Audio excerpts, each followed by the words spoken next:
pendamping pemilih penyandang disabilitas yang tidak menandatangani surat pernyataan pendamping. Terdapat 5.149 TPS yang didapati KPPS tidak menjelaskan tentang tata cara pelaksanaan pemungutan dan penghitungan suara. Terdapat 3.724 TPS didapati papan pengumuman DPT tidak terpasang di sekitar TPS dan tidak pemilih yang ditandai bagi pemilih yang sudah tidak memenuhi syarat. Terdapat 3.521 didapati saksi mengenakan atribut yang memuat unsur atau nomor urut pasangan calon partai politik atau calon DPD. Terdapat 2.632 TPS didapati adanya mobilisasi dan atau mengarahkan pilihan pemilih oleh tim sukses, peserta pemilu dan atau penyelenggara untuk menggunakan hak pilihnya di TPS. Terdapat 2.509 TPS adanya saksi yang tidak dapat menunjukkan surat mandat tertulis dari tim kampanye atau peserta pemilu. Terdapat 2.413 TPS pemilih menggunakan hak pilihnya lebih dari satu kali, dan terdapat 2.271 TPS terjadi intimidasi kepada pemilih dan atau kepada penyelenggara pemilu di TPS. 6. Masalah pemungutan suara. Kalau tadi masalah pemungutan suara, sekarang 6 masalah penghitungan suara. Terdapat 11.233 TPS. Adanya sirekap yang tidak dapat diakses oleh pengawas pemilu, saksi dan atau masyarakat. Terdapat 3.463 TPS melakukan penghitungan suara dimulai sebelum waktu pemungutan suara selesai di pukul 1 waktu Indonesia bagian Barat. Terdapat 2.162 TPS. Adanya ketidaksesuaian jumlah hasil penghitungan surat suara yang sah dan surat suara yang tidak sah dengan jumlah pemilih yang menggunakan hak pilih. Terdapat 1.895 TPS yang didapati pengawas TPS tidak diberikan model CH atau salinan. Terdapat 1.888 TPS saksi, pengawas TPS dan warga masyarakat tidak dapat menyaksikan proses penghitungan suara secara jelas. Terdapat 1.473 TPS intimidasi terhadap penyelenggara. Tindak lanjut, silakan Bang Puadi. Baik, dari semua yang disampaikan oleh Pak Bagja dan Bu Loli, ini ada tindak lanjut hasil pengawasan terhadap permasalahan pemungutan suara. Jajaran pengawas pemilu menyampaikan tindak lanjut, ada 4 hal ya, tindak lanjut hasil pengawasan. Pertama, menyampaikan saran kepada KPPS agar pemungutan suara dimulai sesuai waktu pada ketentuan, yaitu pukul 7 serta dapat diselesaikan sesuai dengan waktu yang telah ditentukan oleh peraturan perundang-undangan. Kemudian melengkapi perlengkapan berupa alat bantu stabilitas netra ya di TPS. Kemudian melengkapi adanya logistik pemungutan suara yang tidak lengkap sebelum dimulai pemungutan suara. Kemudian memastikan pendamping pemilih penyandang disabilitas agar menandatangani surat pernyataan pendamping. Jadi ada formulir model C pendamping KPU. Kemudian jelaskan pada pemilih tentang tata cara pelaksanaan pemungutan suara dan penghitungan suara. Dilanjutkan papan pengumuman DPT dipasang dan menandai bagi pemilih yang sudah tidak memenuhi syarat, dan memastikan pemilih menggunakan hak pilihnya sesuai dengan kelurahan dalam KPL dengan memperhatikan nilai-nilai menjaga hak pilih. Kemudian yang kedua, menyampaikan saran kepada saksi agar tidak mengenakan atribut yang memuat unsur atau nomor urut pasangan calon atau partai politik, kemudian atau DPD, dan menunjukkan surat mandat tertulis dari tim kampanye atau peserta pemilu. Yang ketiga, menyampaikan saran kepada para pihak agar tidak melakukan tindakan yang mengarahkan pilihan pemilih dan tidak intimidasi kepada pemilih dan atau penyelenggara pemilu di TPS.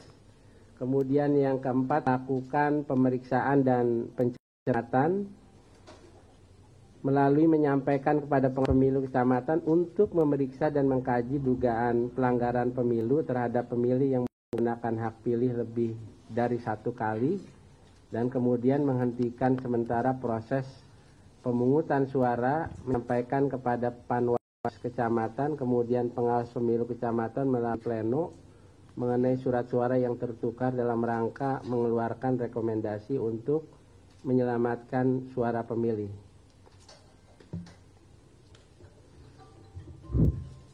Terhadap permasalahan, jajaran pengawas pemilu menyampaikan tindak lanjut hasil pengawasan sebagai berikut. Menyampaikan saran kepada KPPS agar melakukan cross-check kembali terhadap hasil penghitungan suara yang sah dengan suara-suara yang tidak sah dengan jumlah pemilih yang merupakan hak pilih. Ini mengcek antara DPT, DPTB, dan juga DPK. Hasil cross-check kemudian menjadi bahan perbaikan kepada KPPS melakukan pembetulan sebelum batas penghitungan suara selesai dilaksanakan. Dan memastikan sirekap tidak dapat diakses oleh pengawas pemilu dan masyarakat. Jadi ada yang pada saat penghitungan kita tidak dapat mengakses misalnya sirekap di lapangan. Kemudian menyampaikan saran kepada KPPS, saksi, dan masyarakat untuk dapat menyaksikan proses penghitungan secara jelas. Karena di TPS semua proses terbuka. Tidak ada kemudian dengan alasan gelap, kemudian tidak bisa terpantau, tidak bisa terlihat surat suara yang sudah terlihat. Tidak. Kenapa demikian? Karena harus dipastikan surat-suara tersebut tercoblos atau kemudian tidak sah, atau coblosannya 2 kali atau 3 kali. Nah, itu juga perlu, ataupun berkali-kali. Ada juga yang menarik sampai ada yang melubangi misalnya melubangi surat suara. Ini sah atau tidak? Kenapa? Ini biar dipastikan nanti hasilnya seperti apa. Berkoordinasi dengan berbagai pihak untuk dapat mematuhi aturan, khususnya bebas intimidasi kepada penyelenggara. Ini bukan hanya terhadap pengawas, tapi juga terhadap KPPS. Jadi kami berkoordinasi dengan teman-teman kepolisian dan pihak keamanan agar teman-teman KPPS, teman-teman pengawas TPS itu dilindungi oleh aparat keamanan. Saat ini jajaran pengawas pemilu juga melakukan penelitian dan pemeriksaan terhadap potensi pemungutan suara ulang dan penghitungan suara ulang, dan juga mungkin lanjutan, pemungutan dan penghitungan suara lanjutan dan susulan. Bagi KPPS yang telah selesai melakukan penghitungan suara, jajaran pengawas juga mulai melakukan pengawasan penyerahan kotak suara. Ini juga masa-masa yang paling kritis ya, dari KPPS ke PPS pada hari yang sama. Menurut putusan MK, maka sampai dengan jam 12 nanti itu harus semua sudah bergerak, karena diberikan waktu 12 jam setelah 14 Februari, setelah hari pemungutan suara. Jadi kita tunggu bersama teman-teman semua hasil teman-teman penyelenggara. Dan kami sampai jam 3 tadi, sampai jam 4 pagi masih ada yang melakukan penghitungan suara. Dan juga kami berterima kasih kepada seluruh aparatur penyelenggara pemilu, baik dari KPPS, pengawas TPS, PPS, PPK, Panwascam, PKD, Bawaslu Kota, dan Bawaslu Provinsi yang telah melakukan fungsi-fungsi pengawasannya dan fungsi-fungsi penyelenggaraan pemilu kita. Ada permasalahan? Ya. Namun tidak menampik bahwa penyelenggaraan pemilihan umum kita telah berhasil dilaksanakan. Ada permasalahan? Ya. Oleh demikian, kami dari hasil ini, Bapak Ibu teman-teman semua, ini ada beberapa permasalahan yang kita ungkapkan kepada publik dan harus kita terangkan kepada publik tentang permasalahan tadi, masalah keterlambatan, pembukaan TPS yang terlambat, ataupun ada surat suara yang tertukar, ataupun tadi kemarin jam 4 sore, jam 5 sore sudah kita ungkapkan hasil rekomendasi dari Panwas Kuala Lumpur. Dan ini kami ya dalam setiap preskon ingin menjawab beberapa permasalahan publik yang juga tersebar di media sosial. Dan sekali lagi kami berterima kasih kepada penyelenggara pemilu, teman-teman kepolisian, dan juga aparatur keamanan, dan juga pemerintah pusat dan daerah, kemudian bekerja sama, bersama-sama menanggulangi berbagai permasalahan yang terjadi di TPS. Sekali lagi selamat buat kita semua, tapi tetap kita awasi, karena sampai dengan nanti 20 Maret hasil penghitungan rekapitulasi baru bisa selesai, dan kemudian nanti masih ada proses jika ada gugatan ke Mahkamah Konstitusi. Itu sangat dimungkinkan. Dengan demikian, karena proses undang-undang juga memberikan hal demikian, kita tunggu dan kami sampaikan kepada penyelenggara pemilu agar tetap melakukan tugasnya dengan baik, karena tugas kita belum selesai sampai dengan nanti pada akhir ataupun selesainya seluruh tahapan penyelenggaraan pemilu. Demikian teman-teman, terima kasih banyak. Selamat berjuang kepada teman-teman baik penyelenggara pemilu, peserta pemilu kita yang masih mengawasi dan juga masyarakat yang masih mengawasi seluruh proses penyelenggaraan pemilu. Terima kasih banyak terhadap perhatian dan kerjasama seluruh warga negara Indonesia terhadap penyelenggaraan pemilu di Indonesia tahun 2024 ini. Terima kasih. Assalamualaikum warahmatullahi wabarakatuh. Selamat pagi, salam sejahtera. Silahkan Pak Vito, langsung tunjuk tangan ini. Gimana Pak Vito?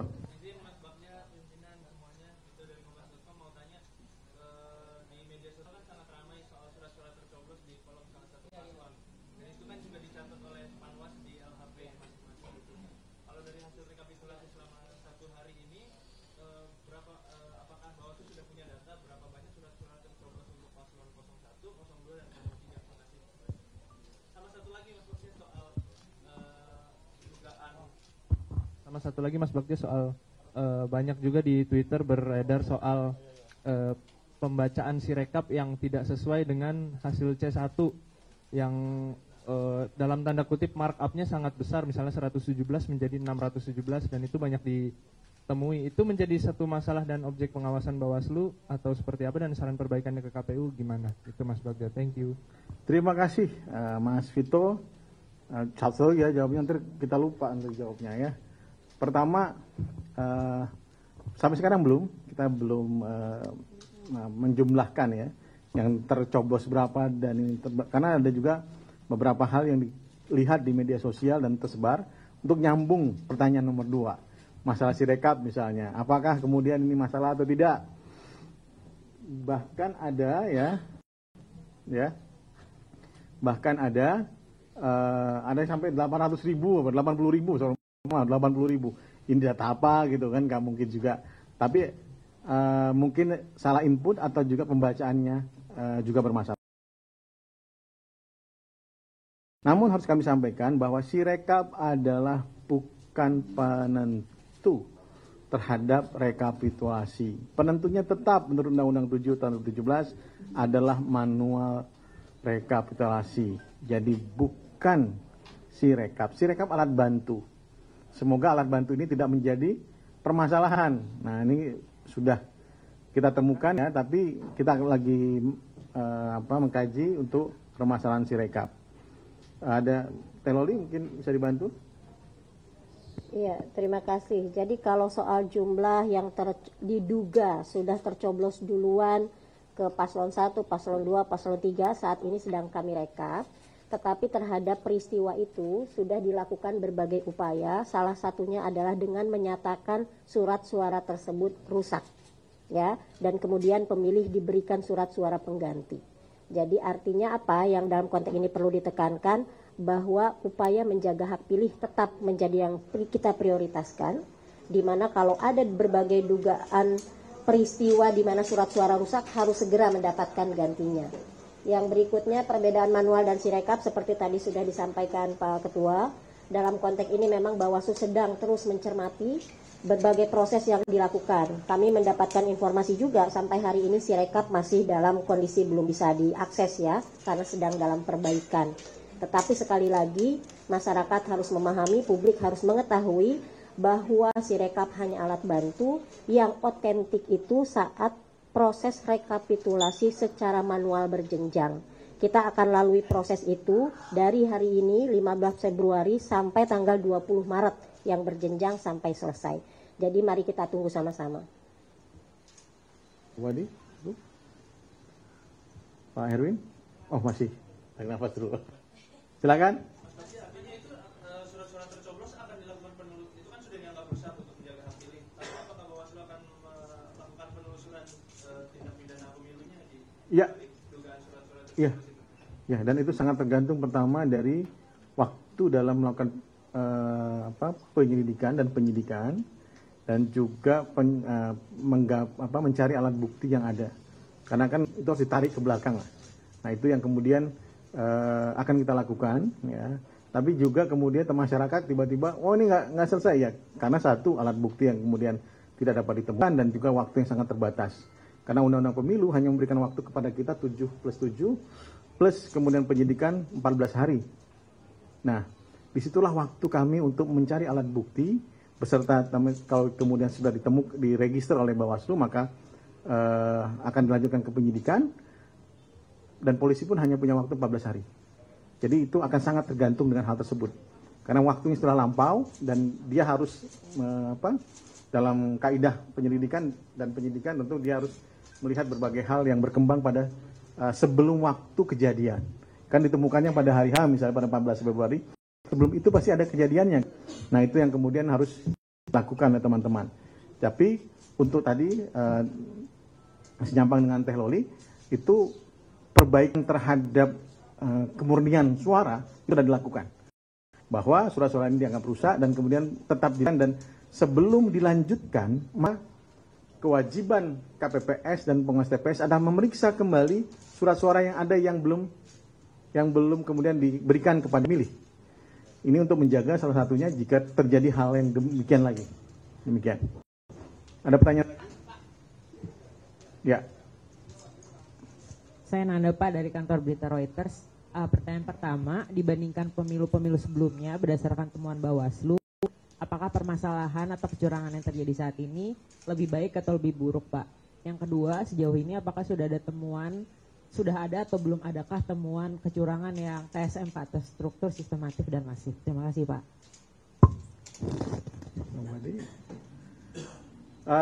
Pertama, kita belum bisa membandingkan, Pak, karena pada saat kejadian 2019, kebetulan saya juga di sini kalau tidak salah, ada kejadian lebih dari 100.000 pelanggaran administrasi ya pada hari H. Itu pernah kita keluar pada hari setelah tanggal 15 ini, tanggal 16 berarti tanggal 17 gitu pada saat April 2019. Kemudian karena datanya pun akan berbeda juga perspektifnya, maka kita harus bandingkan betul-betul. Apakah lebih buruk atau baik? Karena data pembandingnya masih kita pelajari, maka belum kita bisa klasifikasi yang lebih baik atau lebih buruk.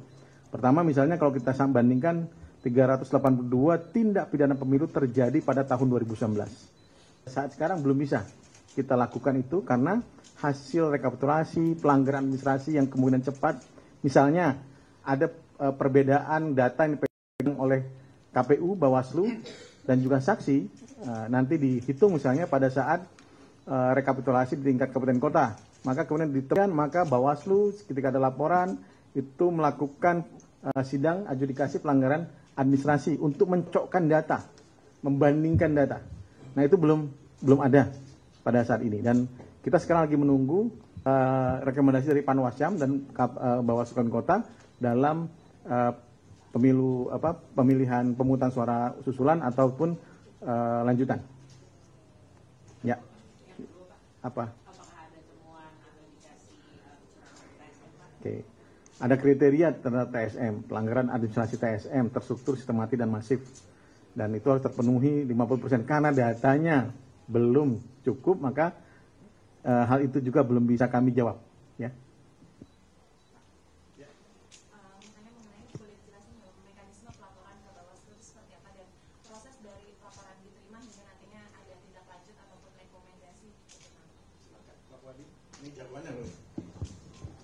Ya, terima kasih pertanyaannya berkaitan tentang pintu laporan. Mekanisme penanganan pelanggaran itu melalui mekanisme temuan dan laporan. Ya. Temuan itu adalah pengawasan aktif pengawas pemilu. Bisa saja temuan itu melalui informasi awal. Misalkan ada informasi awal terhadap video-video viral yang disampaikan ke penyelenggara pemilu Bawaslu. Maka Bawaslu melakukan penelusuran terhadap informasi awal tersebut untuk memastikan apakah ada dugaan pelanggaran atau tidak, yang dalam proses penelusuran itu dituangkan dalam laporan hasil pengawasan. Jika cukup kuat buktinya, maka langsung dijadikan temuan untuk dilakukan proses registrasi. Kalau pintunya melalui laporan, maka merujuk ke Perbawaslu 7 tentang temuan laporan, kita punya waktu 2 hari untuk melakukan kajian awal. Nah, tidak ada laporan yang ke Bawaslu itu ditolak ya. Ini sebagai catatan. Laporan pasti diterima. Hanya saja setelah laporan itu diterima, kita punya waktu 2 hari untuk melakukan kajian awal. Nah, kajian awal itu untuk memenuhi ketersyaratan formil material. Apa yang dimaksud dengan syarat formil? Siapa yang melaporkan? Lalu siapa yang dilaporkan? Peristiwanya itu 7 hari sejak diketahui oleh pelapor. Jadi kalau misalkan si pelapor itu mengetahuinya lewat dari 7 hari setelah dia ketahui, itulah yang tidak memenuhi syarat formilnya.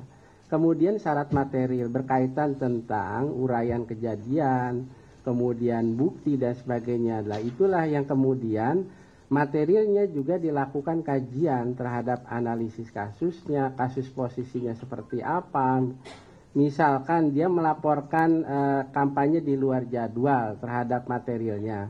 Tetapi ternyata peristiwa uraian kejadiannya itu dilakukan di luar masa kampanye yang kemudian tidak ada kaitannya dengan sebagaimana disampaikan terhadap ketentuan pasal yang kaitannya dengan kampanye di luar jadwal.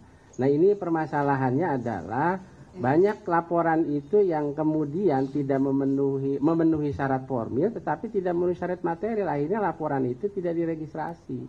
Nah, kalau misalkan laporan itu diregistrasi memenuhi syarat formil material, maka setelah itu diregistrasi dilakukan klarifikasi. Tadi disinggung oleh Pak Ketua, waktunya 7 hari, ketika dibutuhkan keterangan tambahan 7 hari. Hanya saja di Undang-Undang 7 itu ada, kita punya kelebihan sebagaimana diatur di ketentuan pasal 480 ayat 1. Kalau si pelapornya hadir, kemudian terlapornya diundang tidak hadir, kedua lagi diundang dia tidak hadir tapi cukup kuat bukti, maka kita mengenal istilah in absentia. Nah, dari situ 7+7 dilanjutkan ke kepolisian 14 hari penyidikan, lanjut ke kejaksaan 5 hari jaksa penuntut umum, lanjut ke pengadilan 7 hari. Demikian. Oke. Ya.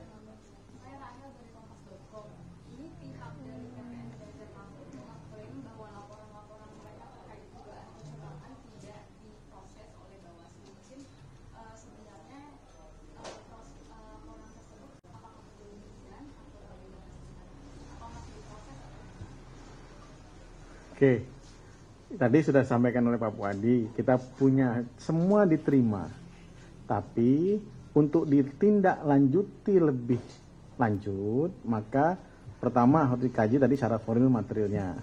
Nah, jika kemudian kita menyampaikan status kepada teman-teman pelapor bahwa ada yang memenuhi, ada yang lanjut misalnya, atau ada yang perlu diperbaiki. Jadi tidak benar demikian. Kami pastikan tidak benar demikian. Jadi bisa tolongnya disampaikan kepada TPN, karena sudah ada status laporannya, sudah ada alasannya apa, ya tidak memenuhi syarat formil ataupun material. Itu yang bisa kami sampaikan untuk itu. Yang lanjut itu akan registrasi, kemudian setelah registrasi akan ditentukan apakah ini pidana, administrasi ataupun pelanggaran hukum lainnya. Itu yang terjadi di Badan Pengawas Pemilu. Ya, ada lagi? Pak Korpres, silakan Pak Korpres. Koordinator Pres, yang baru nikah.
Kasus yang beredar di medsos kan di Pania itu ada proses pengerusakan surat suara. Nah, itu proses pengerusakan surat suara, kita tahu tidak ada pengawalan dari aparat keamanan. Nah, itu apakah akan menjadi objek yang akan ditelusuri oleh Bawaslu? Itu pertama. Dan kedua, di Puncak Jaya ini kan salah satu daerah rawan juga, Mas. Ya, rawan konflik dan rawan kecurangan juga. Nah, ini jumlahnya cukup banyak, ada 496 TPS. Bagaimana Bawaslu bisa menjamin ketika pemungutan suara susulan ini nanti dilaksanakan, itu tidak akan terjadi hal-hal yang memang terindikasi ada dugaan pelanggaran di dalamnya. Terima kasih. Yang Paniai ya, bukan hanya Paniai, Puncak Jaya. Terus ada satu lagi kalau tidak salah 108 ya, di kemarin kita bahas di Demak. Demak juga masih melihat kondisi lapangannya, apakah kemudian sudah banjirnya sudah selesai atau tidak. Karena ini sangat tergantung lagi dengan kondisi cuaca. Ini yang disebut sebagai daya paksa dalam hukum ini. Kita pengennya 14 Februari, tapi karena terjadi gejala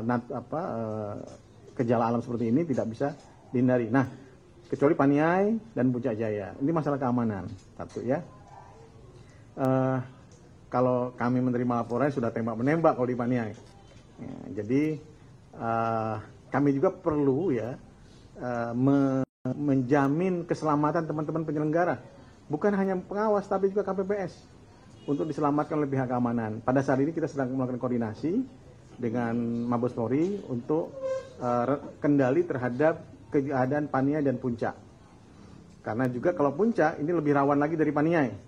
Makanya kenapa 400 kalau tidak salah itu. Dan kejadiannya sudah ada korban, ya, korban luka ya. Semoga sih tidak ada korban jiwa.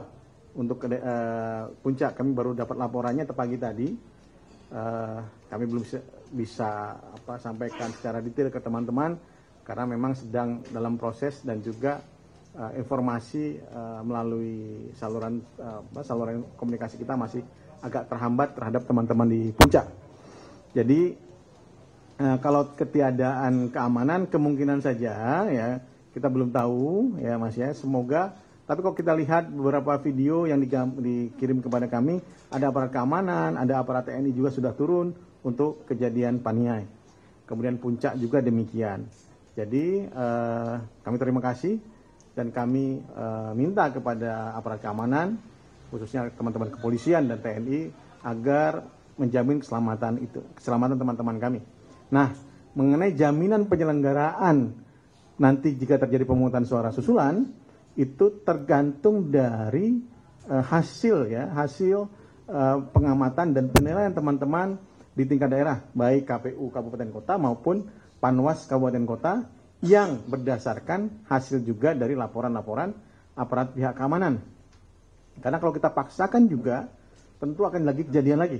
Nah, oleh sebab itu kita akan selalu koordinasi dengan teman-teman aparat pihak keamanan dan juga teman-teman Bawaslu Kabupaten Kota di bawah. Kenapa? Karena mereka yang lebih mengetahui. Kami kan hanya memantau dari Jakarta. Tapi keadaan realnya itu dialami oleh teman-teman Panwas Distrik dan juga Bawaslu Kabupaten Kota baik di Paniai dan Puncak. Kami berharap kita bisa melaksanakan itu walaupun tertunda ya. Kita bisa melaksanakannya dalam beberapa hari ke depan. Dan ini juga nanti siang kami akan ke KPU juga untuk melakukan koordinasi untuk masalah-masalah tadi ada surat-surat tertukar, ada juga kemudian kemungkinan susulan ataupun lanjutan. Ada? Banyak. Yuk Mas. Iya Mas, ya betul Mas, yang agak cepak ini.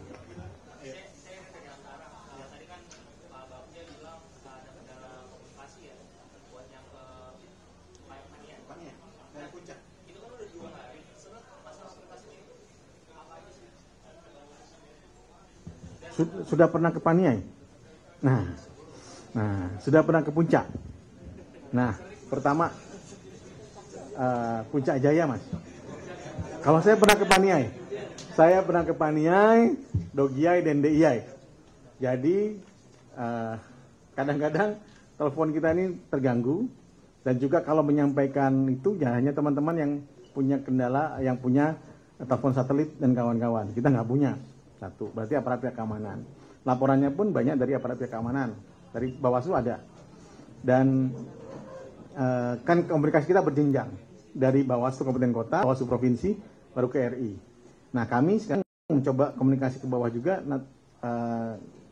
paling hanya Bawaslu Provinsi. Bisa ke Bawaslu Kota, tapi kadang-kadang mereka tidak bisa menjawab. Kenapa? Karena tadi terkena gangguan komunikasi, tapi laporan LHP-nya sudah ada. Laporan hasil pengawasan sudah ada. Dari teman-teman Bawaslu Paniai dan Puncak. Jadi memang kondisinya, kondisi geografisnya, itu Paniai itu Mas, Paniai, Dogiai, DIai. Berarti turun pesawat di Nabire, kemudian 10-12 jam perjalanan darat, dan mobilnya harus four-wheel drive. Nah, itu kondisi Paniai. Jadi, dan juga misalnya, bisa di balik bukit, di balik gunung. Nah, itu juga jadi persoalan. Kami harus memastikan juga panwas distrik kami terjamin keselamatannya. Jadi, panwas distrik, pengawas TPS, dan lain-lain. Ini memang kendala kita di Papua, dan ini sudah kami rangkum kemarin dalam indeks kerawanan pemilu. Jadi yang paling rawan geografis ya Papua. Ya. Undangannya sih jam 2 insya Allah. Undangannya jam 2. Jadi kami bagi-bagi peran ini. Mungkin Pak Herwin, Pak Puadi sidang di sini ada pelanggaran administrasi. Jam 1 ini ya Bang ya. Oh ya. Oh ya, mengenai pelanggaran administrasi di Taipei jam 1 dan juga pemeriksaan adjudikasi jam 3. Salah satu peserta pemilu. Ada lagi? Iya Mas. Saya Rahmat Mas ya. Dari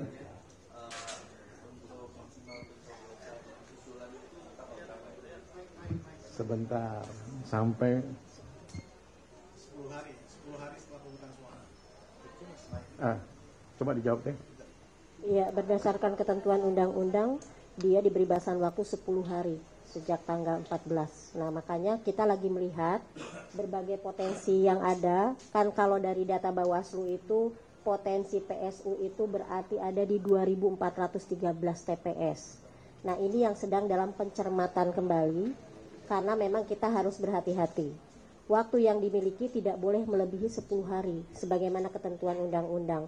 Siapa yang menentukan waktunya? Tentu teman-teman KPU dengan mempertimbangkan berbagai situasi mutakhir. Begitu ya? Kecuali kasus Kuala Lumpur sepertinya. Ini agak extraordinary, agak luar biasa. Karena kami minta pemutakhirannya yang kemudian dimulai dari pemutakhiran pemilih. Pemungutan data pemilih. Karena kalau hanya pemungutan suara ulang, tidak akan mencapai apa yang real terjadi di Kuala Lumpur. Jadi ini harus kita obrolkan juga dengan teman KPU bagaimana solusi untuk pemilu pemungutan suara ulang di Kuala Lumpur diawali dengan pemutakhiran data pemilih yang benar. Ya. Lagi? Sudah? Cukup ya? Pak Herwin? Cukup? Terima kasih banyak teman-teman. Selamat mengawasi bersama rakyat awasi pemilu bersama Bawaslu tegakkan keadilan pemilu. Assalamualaikum warahmatullahi wabarakatuh. Selamat pagi, salam sejahtera.